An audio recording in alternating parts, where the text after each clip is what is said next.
वर्णा नामर्थ संज्ञा नाम रसा नाम छंद सामग्री। ये इसका इको बंद कर दो। हालांकि आवाजें जहां तक मैं मानता हूं सभी को बराबर आ रही होगी। वर्णा नामर्थ संज्ञा नाम रसा नाम छंद सामग्री मंगला नाम से करतारो वंदे वाणी विनायक हो। मित्रों, सर्वप्रथम मैं अपने इष्ट गणेश जी को प्रणाम करता हूं, मां सरस्वती को प्रणाम करता हूं और आप सभी की उपस्थिति को मैं प्रणाम करता हूं। और जो यहाँ पर वक्तव्य हुए हैं स्वर्गीय शरद जोशी जी के लिए, हालांकि मैंने उनकी कई पुस्तकें पढ़ी है।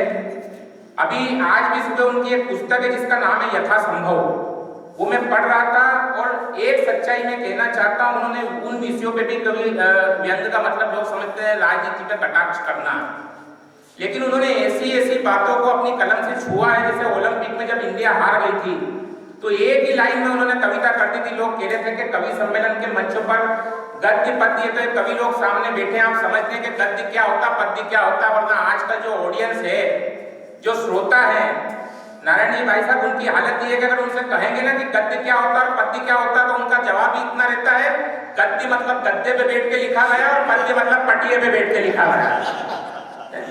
साहित्य के प्रति ये हालत हो गई है साहब। लेकिन इस साहित्य को जिंदा रखने वाले हमारा आदरणीय विकास दवे जी हमारे बीच में उपस्थित है। एक टिप्पणी मैंने भाई साहब को लेकर कहीं पर की थी, हमने कई कवि सम्मेलन आदरणीय भाई साहब के सानिध्य में पढ़े हैं। वास्तव में इनका नाम विकास दवे जी नहीं है, इनका नाम है जो दबों का विकास कर दे, ये विकास दवे। और साहब मैं तो सच बता रहा हूं, मेरे प्रशंसा में कई बात कही गई कि बहुत बड़े संचालक में, कोई बहुत बड़ा संचालक नहीं हूं। हम जो सीखते हैं इस माटी से सीखते हैं। हमारे बीच में मैं सबके नाम नहीं जानता हूं, लेकिन सभी को आत्मीयता से मैं प्रणाम कर रहा हूं। मैं कहना चाहता हूं कि कुलदीप रंगीला कवि नहीं होता। अब जो हाथ खामोश है साहब, वो मुझे इजाजत दे देना ताकि इस कवि सम्मेलन को हम प्रारंभ कर सकें। देश के श्रेष्ठतम कवि कुछ ऐसे जिन्हें मैं स्वयं भी पहली बार सुनूंगा। आगामी मेरी 4-5 दिन की यात्रा है। कल मेरा प्रोग्राम मेहरोनी में है, यहाँ से मैं अपनी काव्य यात्रा का शुभारंभ करना चाहता हूँ। लेकिन इन 2 पंक्तियों से आप मुझे आदेशित कर देना कि मैं कवि नहीं होता, रहता सिर्फ आदमी, अगर मेरी कलम से नहीं जुड़ती है साहित्य अकादमी। आइए साहब, मां सरस्वती की वंदना हो चुकी है और मैं चाहता हूं कि 2 पंक्ति में गणेश जी के मेरे इष्ट को समर्पित करना चाहता हूं। उसके बाद हम सीधे कवियों का काव्य पाठ करेंगे। जहां तक मैं जानता हूं कि जितने भी कविगण आदरणीय दीदी प्रीति दीदी ने यहाँ पर बहुत अच्छा वक्तव्य अपना दिया, जो जानकारी हमारे पास नहीं थी। हम जानते थे कि हाँ लापता गनी उनका एक सीरियल है, लेकिन फिल्मों में भी उनके मतलब जितना पढ़ा जाए उतना कम है। और आखिर गद्य को मंच पे आना क्यों पड़ा? मैं जानता हूं कि जब पद्य ने अपना स्थान छोड़ा तब गद्य को मंच पर आना पड़ा, वरना गद्य की आवश्यकता नहीं थी साहब। मंच पे बात कही थी किसी ने यहाँ के मंच पे चुटकुले होते हैं। जिस दिन अच्छा सुनने वाले आ जाएंगे, अच्छा लिखने वाले स्वयं हो जाएंगे। मैं कहता हूँ एक जमाना था, फिल्मों में गीत बड़े प्यारे आया करते थे साहब, जिन गीतों में कंटेंट होता था, जिन गीतों में भाव होता था, जिन गीतों को फिल्माया इस प्रकार जाता था कि जिसे सुनने में आज भी आनंद आता है। हम क्यों क्लासिकल संगीत सुनते हैं, क्यों क्लासिकल गीत सुनते हैं? और आजकल हमने अपना स्तर गिराया तो साहित्य का स्तर खुद ब खुद गिर गया।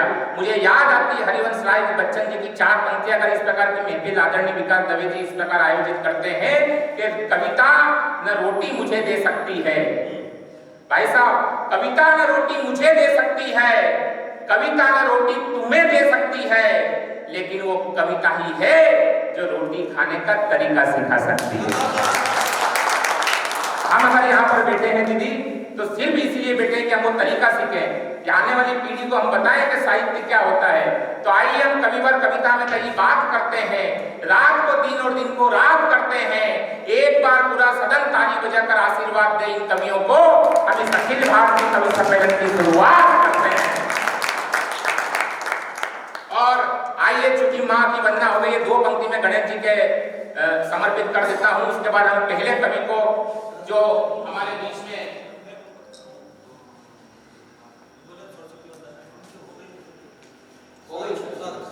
अगर आप कहो तो 1-2 सरस्वती वंदना का करवा लें, क्योंकि यहाँ जितने साहब सब मौलिक हैं, सबके पास हर प्रकार का कंटेंट है और वैसे भी देश परिवर्तनशील है। किसी ने कहा था यहाँ सुनने वाले बड़े कम आए हैं।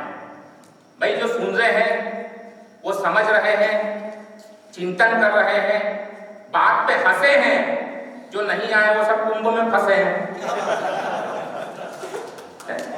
अच्छा, ये कोई परिवर्तन हो गया साहब? मतलब जितनी छोटे मोटे देश की आबादी होती है उतने लोग तो वहां कुंभ में पड़े हैं। लेकिन ये क्या साहब, हम हमारे धर्म की तरफ चले हैं, बहुत बड़ा परिवर्तन हो, कुंभ में भी खड़े, कितने बड़े बड़े परिवर्तन हो रहे हैं। इतना बड़ा परिवर्तन हुआ कि एक माला वाली को हीरोइन बना दिया और एक हीरोइन को माला वाली बना दिया।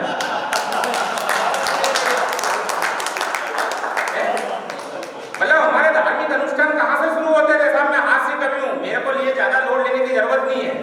अब इन्होंने अचानक मेरे को भूमिका बताई नहीं कि भैया आपको संचालन करना है, डायरेक्ट जैसे मशीन में गन्ना डालते हैं वैसे मेरे को खड़ा कर दिया। मेरे को तो आधे कवियों के नाम भी नहीं पता। लेकिन साहब मेरा वादा है, ये कुलदीप रंगीला आपको हास्य की नदी में शाही स्नान करा के जाएगा। इस बात की घोषणा कुलदीप रंगीला करता है। परिवर्तन हुआ, अरे इतना बड़ा परिवर्तन हुआ, जहां सीएसटी की शुरुआत, कुंभ की शुरुआत हनुमान चालीसा से होती थी, वहीं इस कुंभ की शुरुआत मोनालिसा से हो रही है। लेकिन अब आप सभी उस मूड में आ गए, कविता के मूड में। मैं दो पंक्ति अपने इष्ट को रखता हूँ। उसका पहले कवि भाई सुनील भारी को आपके बीच में सौंपूंगा कि उनके जीवन में हरदम उजाला रहे।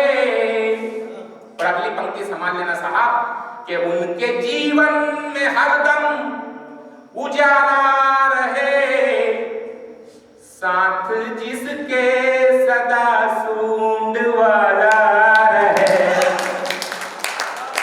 मेरी थाली में रोटी रहे ना रहे, मेरी थाली में रोटी रहे ना रहे, मेरे बच्चों के मुंह में निवाला रहे।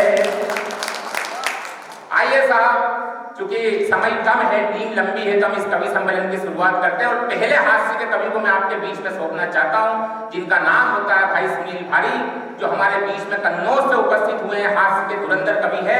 मैं आपके अपने क्षेत्र के कवि हैं, मैं उन्हें आमंत्रित करूं, उसके बजाय मैं चाहता हूं कि आपकी घनघोर तालियां भाई सुनील भारी को इस मंच पर आमंत्रित करें। बहुत बहुत धन्यवाद आदरणीय कुलदीप भैया।